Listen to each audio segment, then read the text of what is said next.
új trükkel verik át a hazai nyugdíjasokat.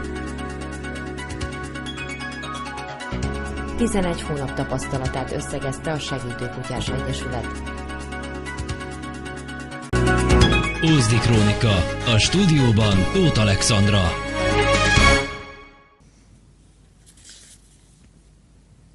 Eredményesnek ítélik meg a helyi oktatási intézményekben végzett eddigi munkájukat a Kék Csillag Segítőkutyás Egyesület vezetői.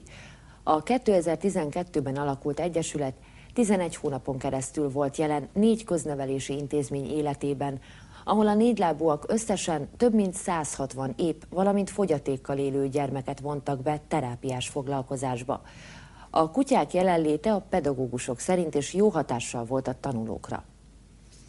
A norvég civil alapú pályázat segítségével megvalósuló programot 2013. szeptemberében 4 kutya bevonásával indított el a Kék Csillag Segítőkutyás Egyesület. A négylábúak osztályfőnöki és egyéb tanórákon segítették a gyermekek fejlődését. A kutyák gazdái olyan gyógypedagógusok, tanárok és tanítók, akik elhivatottan dolgoznak olyan módszertani anyagokon, oktatócsomagokon, amellyel széles körben alkalmazhatóvá válik az állatokkal folytatott fejlesztőterápia.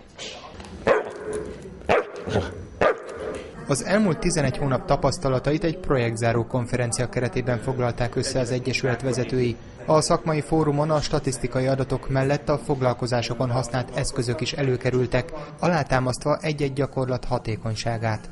Mindegyik kutyánk vizsgázott terápiás kutya, tehát munkakutyák, egyértelmű, hogy hozták a hozzájuk fűzött reményeket.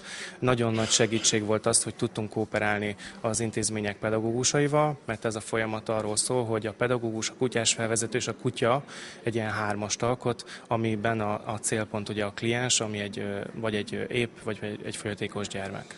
A konferencián elhangzottakból kiderült, hogy a gyermekek számára sokkal élvezhetőbbé váltak azok a tanórák, amelyen a kutya is jelen volt. A pozitív változások többek között a figyelemkoncentrációban, az egyensúlyi feladatoknál, valamint a nagymotoros mozgásoknál is jelentkeztek. Nagyon nagy motivációval bírnak a kutyák, illetve az órákon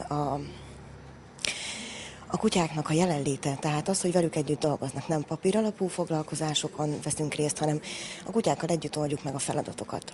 A konferenciával egy korszak lezárult az Egyesület életében, de ahogy Kozub Sándor fogalmazott, foglalkozásaikat a jövőben pályázati forrás nélkül is folytatni szeretnék, mert úgy gondolják, hogy az elmúlt 11 hónap bebizonyította az általuk végzett munka fontosságát. Szerkesztő kollégáim és műszaki munkatársaim nevében is köszönöm figyelmüket, legyen kellemes az estéjük, viszontlátásra!